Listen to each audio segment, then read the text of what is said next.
네, 오늘 드디어 야고보서 5장에 왔습니다. 이제 야고보서는 5장으로 끝납니다. 이제 몇 번 남지 않았습니다. 자, 오늘 말씀 좀 부담스러운 말씀인데요. 이 야고보서 5장 전체는 여러 주제를 말할 수 있지만 그 중에 하나가 고난이라고 하는 주제입니다. 세 부류의 고난을 받는 사람들이 나오는데요. 첫째 부류는 바로 오늘 본문인 임금을 제대로 받지 못해서 경제적으로 고통을 당하는 사람들의 이야기입니다. 다음으로는 육체적인 질병, 몸의 질병으로 고통을 겪는 사람들의 이야기가 나오고요. 마지막으로는 진리를 떠나 그릇된 길을 걷는 영적인 고난, 고통 가운데 빠진 사람들의 이야기입니다. 자, 오늘 우리는 경제적으로 고통을 겪는 사람들에 관한 말씀을 보면서 야고보 사도는 재물에 대해서 잘못된 생각과 가치관을 가진 사람들에게 경고하는 말씀입니다.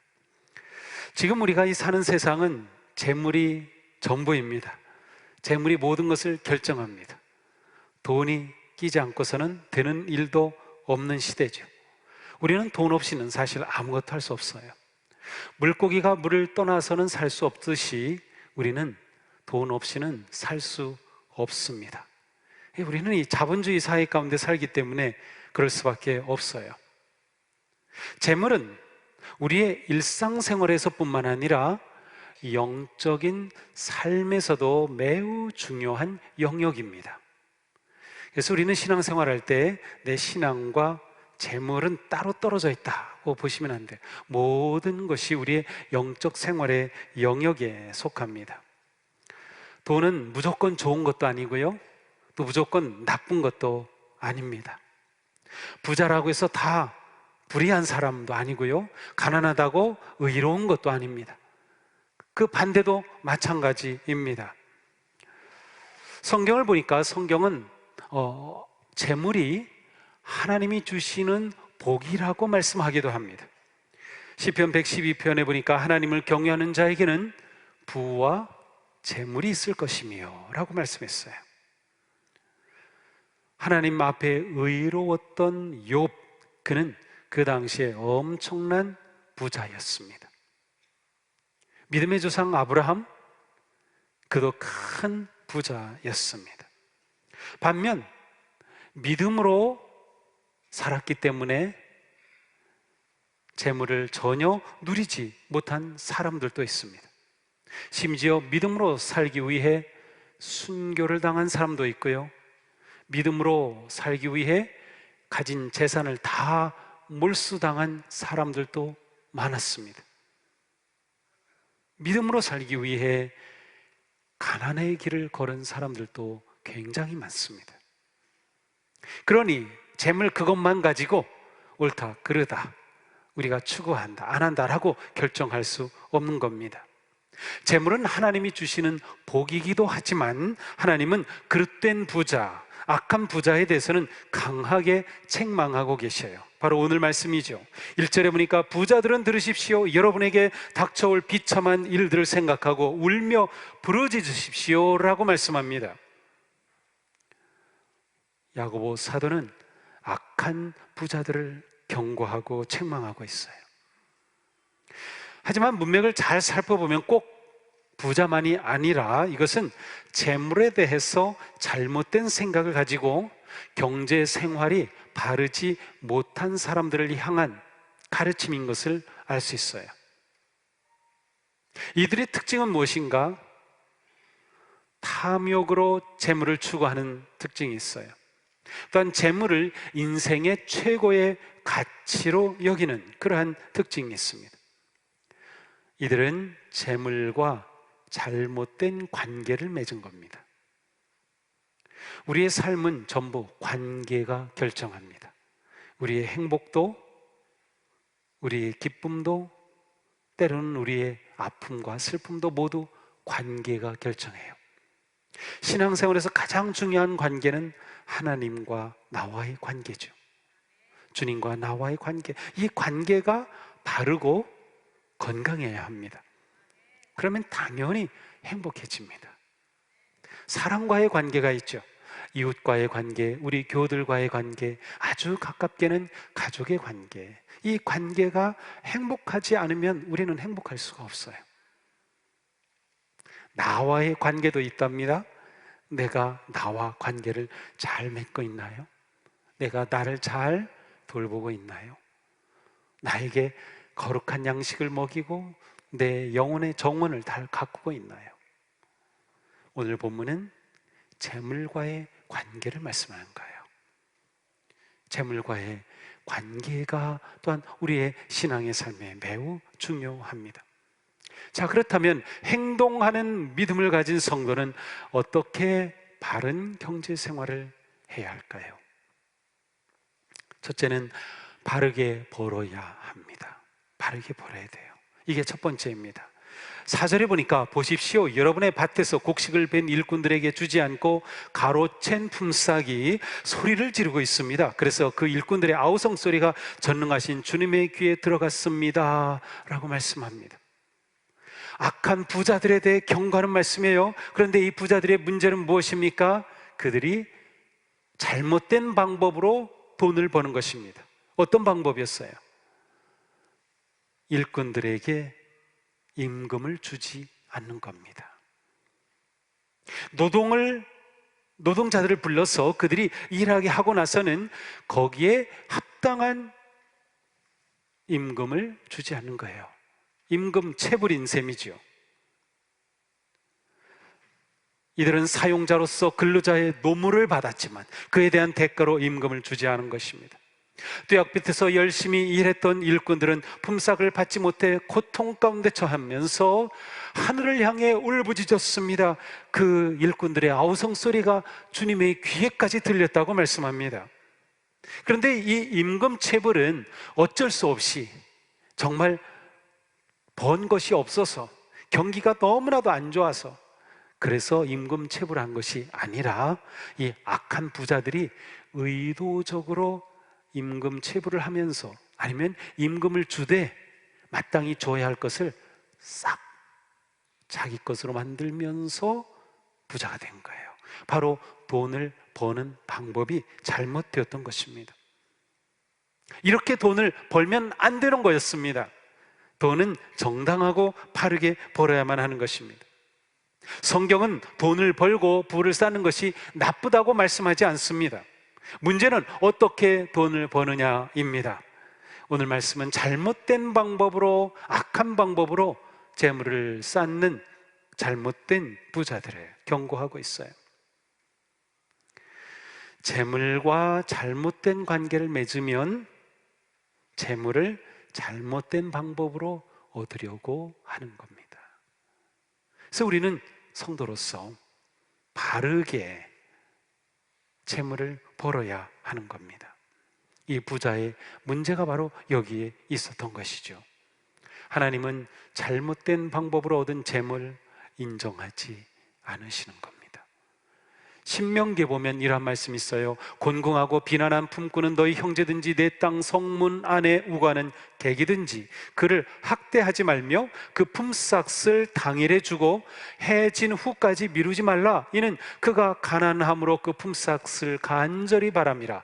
그가 너를 여호와께 호소하지 않게 하라. 그렇지 않으면 그것이 네게 죄가 될 것임이라. 자, 바로 오늘 야고보서의 말씀 딱 그 말씀이에요. 아마 야고보 사도가 이 말씀을 잘 기억했던 것 같습니다. 바로 이것이 하나님의 법입니다.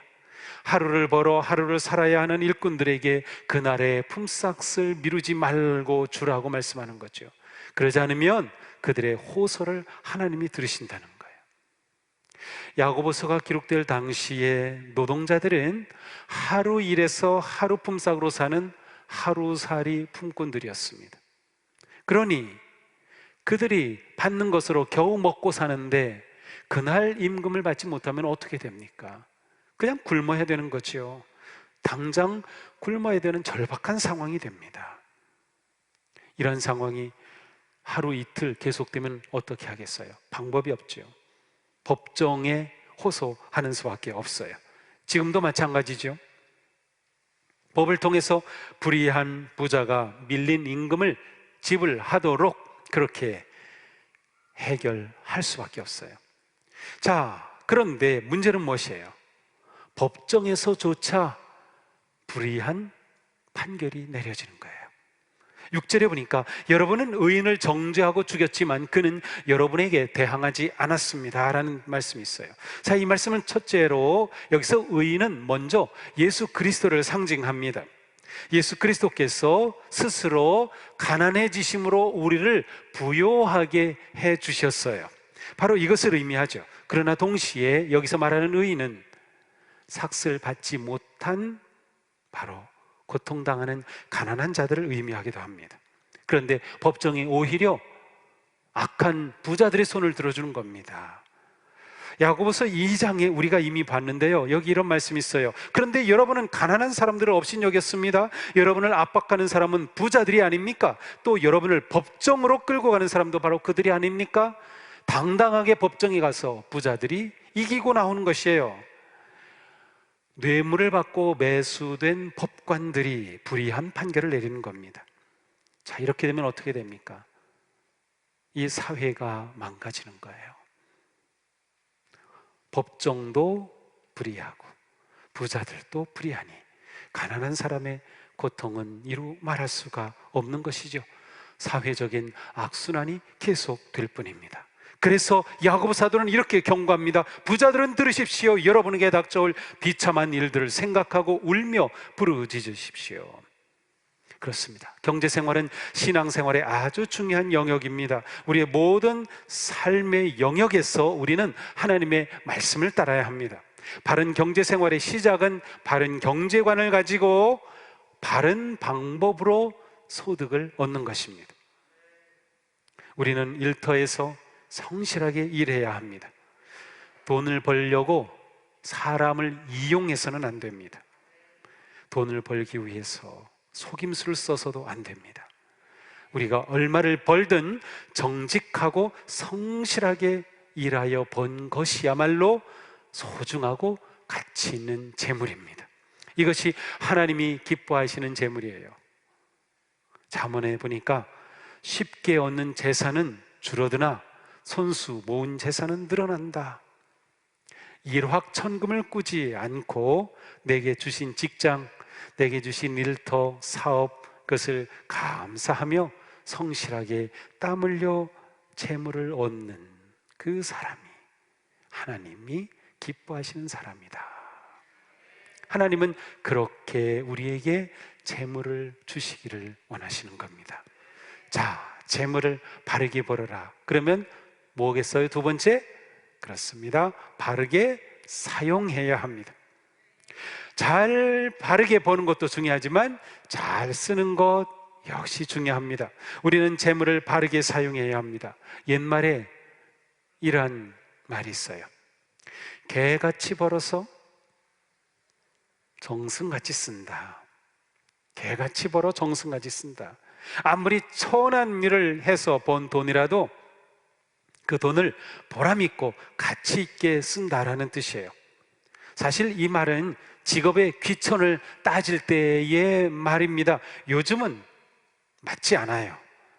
개같이 버는 천한 직업이란 없습니다. 우리의 일터와 직장과 기업에는 귀천이 없습니다. 천한 일이 어디 있습니까? 아니요. 다 정승같이 일하는 겁니다. 그러니까 새벽에 이렇게 아파트에서 내려오면 꼭 이 지역의 그 쓰레기를 정리하는 데가 바로 마늘산 터널 앞으로 나면 그 버스 정장 앞에서 잔뜩 쌓아놓고 정리를 해요. 그분들이 얼마나 고마운지 몰라요. 그분들이 이렇게 쓰레기를 매번 수거해 가시고 정리해 주니까 우리가 깨끗하게 사는 거 아니에요. 그분들이 하는 일 얼마나 귀한 일인지 몰라요. 정승같이 일하고 있는 거예요. 그렇습니다. 우리 권사님들 중에 보면 이제 이 교회 주변에 청소하러 다니시는 분들이 있어요. 그렇게 하면 한 달에 정부에서 얼마씩 주시죠. 그거 하는 거 기쁨으로 정성껏 일하세요. 아주 좋은 겁니다. 잘하는 겁니다.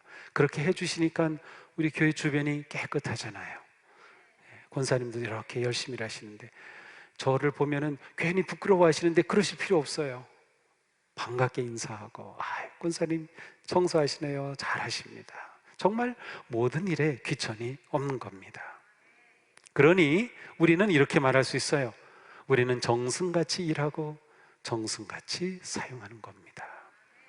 2절 3절에 이렇게 말씀해요. 여러분의 재물은 썩고 여러분의 옷은 좀먹었습니다. 여러분의 금과 은이 녹슬었으니 그 녹은 장차 여러분을 고발할 증거가 될 것이요 불과 같이 여러분의 살을 먹을 것입니다. 여러분은 세상 마지막 날에도 재물을 쌓았습니다. 자, 지금 문제는 무엇입니까? 이 악한 부자들의 문제는 재물을 쌓아두었어요. 너무나도 쌓아두었기 때문에 녹이 슬고 말았어요.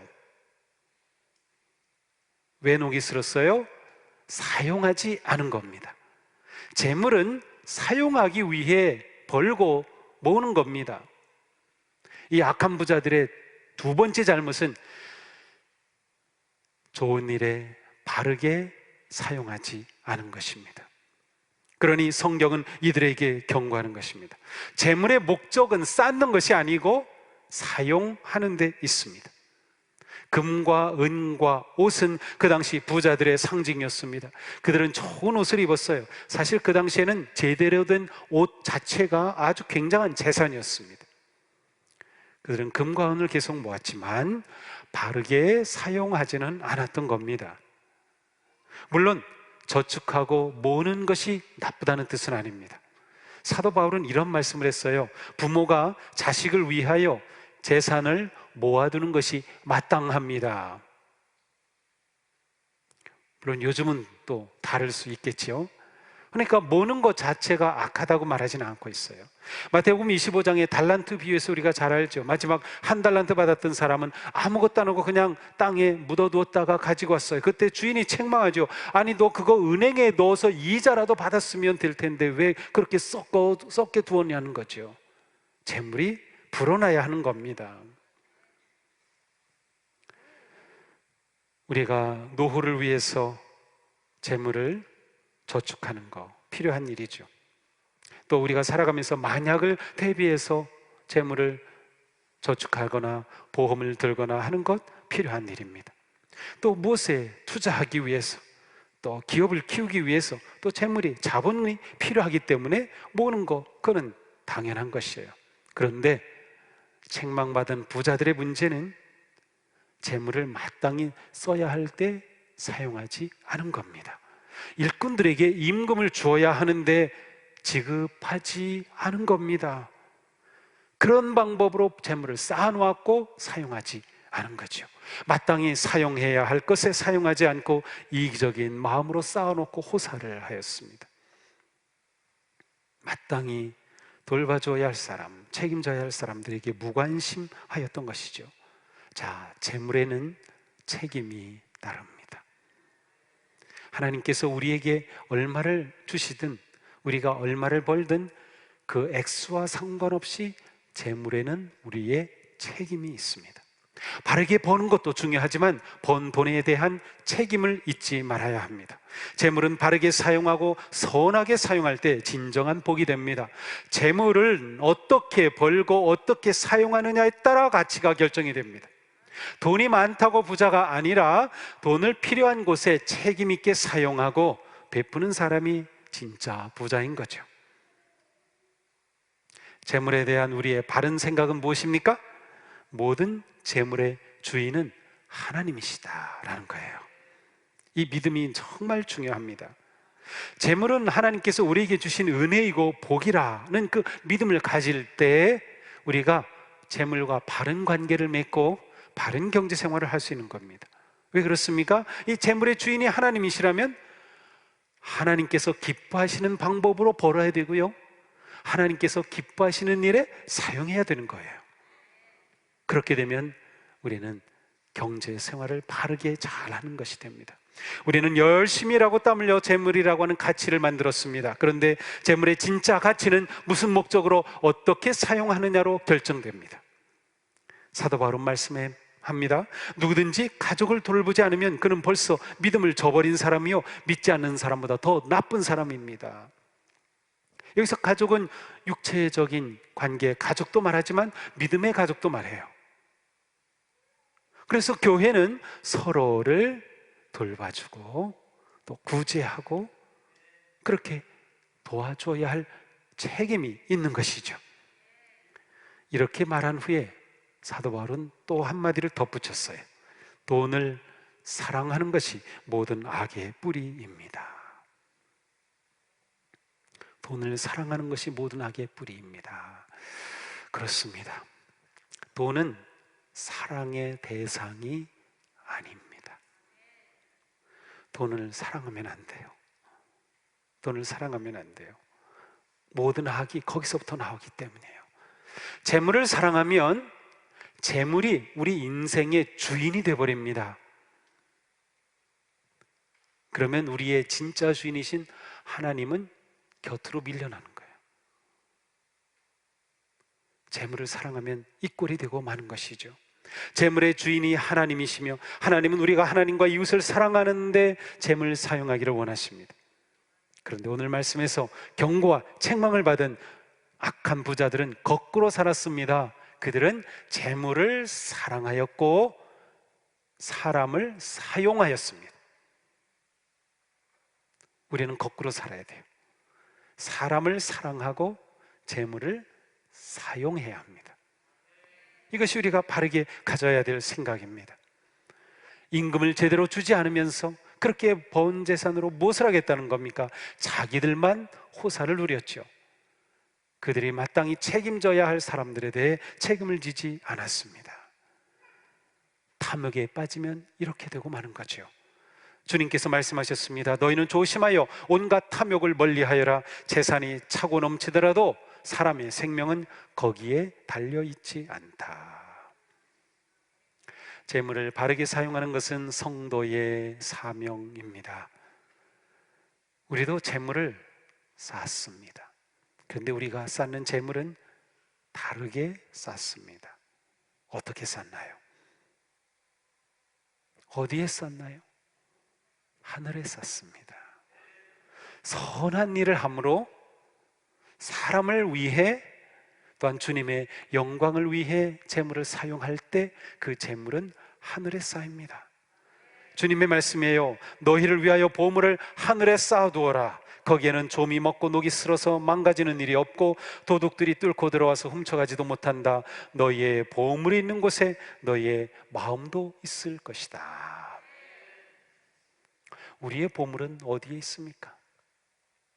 우리의 마음은 어디에 있습니까? 내가 보물을 보낸 곳에 마음도 가게 마련입니다. 자, 우리 감리교의 창시자인 존 웨슬리 목사님은 돈의 사용이라고 하는 제목의 설교를 하신 적이 있어요. 그러면서 재물 사용의 원칙을 아주 분명하게 말씀했습니다. 우리 같이 읽어볼까요? 할 수 있는 한 벌어라. 할 수 있는 한 아껴 저축하라. 할 수 있는 한 베풀고 나누어라. 아멘. 이게 우리 감리교도들의 재정 원칙입니다. 우리는 성실하게 열심히 일해야 합니다. 할 수 있는 한 벌라고 말씀했어요. 노동은 우리에게 주신 거룩한 사명입니다. 노동은 거룩합니다. 그것이 육체노동이든 정신노동이든 노동은 거룩한 거예요. 하나님께서 우리에게 주신 사명입니다. 내 일터와 내 사업장, 내 직장은 하나님이 내게 주신 사명이다. 행동하는 믿음의 성도는 성실하고 정직하게 일합니다. 내가 회사에 가서 일한다? 그렇다면 내게 주어진 근무 시간 내에 성실하게 일하셔야 됩니다. 딴전 피우지 말고. 바로 그렇게 하기 위해서 나를 고용한 겁니다. 그렇게 일할 때 우리는 마땅히 임금을 받을 수 있는 것이죠. 우리는 어디에서나 성실하게 살아야 합니다. 그리고 우리는 절약해야 합니다. 무조건 아끼고 저축하라, 그런 말은 아니에요. 절약하기 위해서 무엇이 필요할까요? 지혜롭게 분별력을 가지고 돈을 어떻게 사용할지를 결정해야 절약할 수 있어요. 사용하기 전에 한 번 더 생각해 보세요. 내가 이 돈을 이거보다 더 지혜롭게 사용할 수 있는 방법이 있을까? 절약하고 아끼는 거 매우 중요합니다. 사치와 낭비가 없는 경제생활, 이것이 성도의 경제생활입니다. 사실 경제학을 공부하다 보면, 제가 뭐 경제학자는 아니지만 그래도 거시경제, 위시경제, 다양한 경제 역사도 공부하고 했었는데, 이 기독교의 이 가르침이 굉장히 중요한 역할을 했어요. 이 자본주의 형성에 있어서. 저축하니까 자본이 생기잖아요. 우리는 아끼고 절약해야 합니다. 내 자신, 사치 때문에 이웃을 돌보지 못한다 하는 것은 잘못된 것입니다. 이웃의 울부짖음과 고통을 보지 못한다면 그것은 재물의 바른 사용이 아닙니다. 더 나아가서 우리는 환경을 지키고 자연을 보호하기 위해서도 절제하고 절약하고 아껴야 합니다. 좀 불편하지만 그 불편을 감수해야 하는 것이죠. 단지 쌓기 위해 저축하는 것은 아닙니다. 필요한 일에 사용하기 위해 저축하는 것이죠.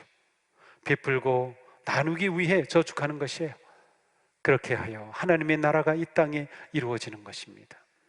물론 우리는 우리 자신의 삶의 평안과 즐거움을 위해서 재물을 사용할 수도 있습니다. 돈은 열심히 벌었는데 내 즐거움을 위해서 하나도 사용하지 않고 다 주라는 말이냐? 네, 그렇게 하면 더 좋겠지만 그렇지 꼭 그렇게 해야만 된다라는 것은 아니에요. 디모데전서 6장 17절인데요, 여기 이런 말씀이 있어요. 그대는 이 세상의 부자들에게 명령하여 교만해지지도 말고 덧없는 재물에 소망을 두지도 말고, 자, 재물에 소망을 두지 말라. 오직 우리에게 모든 것을 풍성히 주셔서, 재물의 주인은 하나님, 풍성히 주셔서 즐기게 하시는 하나님께 소망을 두라고 하십시오. 자, 우리에게 풍성히 주셔서 어떻게 해요? 즐기게 하시는 하나님이라고 했어요. 우리가 번 것을 가지고 우리는 즐겁게 사용하는 것, 당연한 권리입니다. 예수 믿으면 재물을 나를 위해서는 전혀 사용하지 말라는 뜻이 아니에요. 나를 위해서 즐겁게 여행도 하시고요, 좀 맛있는 식당에 가서 맛난 음식도 드시고 가족들이 같이 함께 이야기도 나누고, 이러한 일에 우리는 얼마든지 재물을 사용할 수 있어요. 하지만 재물에 소망을 두지 말라. 하지만 이 재물을 거룩하고 선하고 바른 일을 위해 사용해야 된다는 것을 잊지 말라는 거예요. 우리가 그렇게 누리는 것이 좋은 일이면 우리는 얼마든지 사용할 수 있는 것이죠. 자, 우리는 가진 만큼 책임도 있습니다. 많이 맡긴 사람에게는 많은 것을 구하실 하나님, 적게 맡은 사람은 적은 책임을 받고 있습니다. 재물에 대한 성도의 책임을 잘 표현하는 단어가 청지기라는 단어입니다. 청지기. 자, 청지기는 모든 일에서 잘 맡아 관리하는 사람이에요. 매니저라고도 할 수 있고요, 또 그 비행기를 타면 스튜어드가 있죠. 예, 청지기가 스튜어드십이에요. 똑같은 단어예요. 예, 지켜주고 보호하고 보살펴주는 그런 의미. 그러니까 재물을 우리에게 하나님 맡겨주셨는데 우리가 이 재물을 하나님의 뜻에 따라서 잘 관리하는 겁니다. 잘 지키는 겁니다. 잘 사용한다. 것이 여기에 담겨져 있어요. 자, 우리는 성도로서 또 헌금도 하지요. 자, 헌금은 왜 하는 것일까요? 우리는 헌금을 할 때 하나님께서 모든 재물과 복의 주인이시다라고 하는 믿음을 고백하게 되는 것입니다. 또 우리는 헌금을 할 때 하나님께서 우리를 사랑하시고 우리에게 공급하여 주신다고 하는 것을 믿는 믿음으로 하게 되는 것입니다. 또한 우리는 헌금을 할 때 하나님이 우리를 사랑하시고 구속하여 주신 그 사랑과 은혜에 감사하여 하는 것입니다. 그러므로 헌금은 강요하는 것도 아니고 해서도 안 되고 또 강요받는다고 해서도 될 일이 아니에요. 감사하게 즐거이 하는 것이 우리의 헌금 생활이 아닙니까? 우리는 헌금을 통하여 또한 선한 일에 참여합니다. 우리가 직접 가난하고 어려운 사람들을 도와주지 못하지만 헌금을 할 때 우리는 헌금으로 지역의 어려운 분들, 또 우리 교회에서도 어려운 분들을 돕고 구제하고 그렇게 사용합니다. 또 선교사님들을 위해, 선교 사역을 위해, 전도를 위해, 교회 안에 많은 사역을 위해서도 사용을 하죠. 선한 일에 바르게 사용하는 방법의 하나가 또한 헌금인 것을 알 수 있어요. 그리고 우리는 헌금을 할 때마다 이것이 하나님이 내게 주실 복의 씨앗이다 라는 믿음을 가지셔야 돼요. 이거 정말 중요합니다. 정말 중요해요. 하나님이 우리에게 많은 열매 주시기를 기대합니까? 씨앗을 심는 겁니다. 씨앗을 심어 하나님이 주실 열매를 기대할 수 있는 거예요. 우리는 그 하나님을 신뢰하고 믿는 것이죠. 지금 우리는 코로나로 인해, 그리고 우크라이나 전쟁 등으로 인해서 굉장히 경제적인 침체기에 들어서 있습니다. 우리도 경제적으로 많은 어려움을 겪는 분들도 있습니다.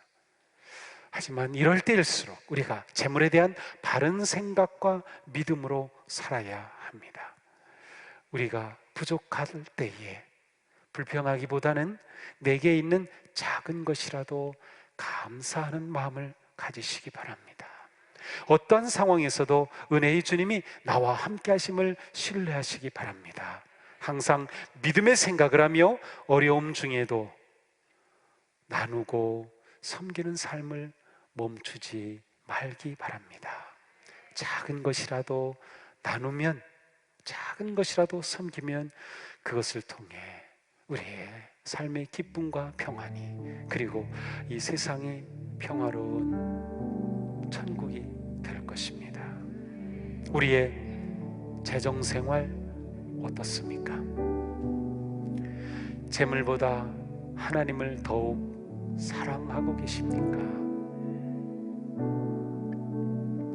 우리를 웃게도 하고 울게도 하는 재물입니다. 하지만 우리는 재물의 노예가 아니라 재물의 선한 청지기가 되어야 합니다. 작은 것에도 감사하며 기쁨으로 나누며 사랑으로 섬기는 이 삶을 결코 멈추지 말기 바랍니다. 참새 한 마리도 돌보시는 하나님께서 우리를 풍성한 은혜와 사랑으로 돌봐 주실 줄로 믿습니다. 그 풍성한 삶의 기쁨이 넘치기를 주님의 이름으로 축복합니다.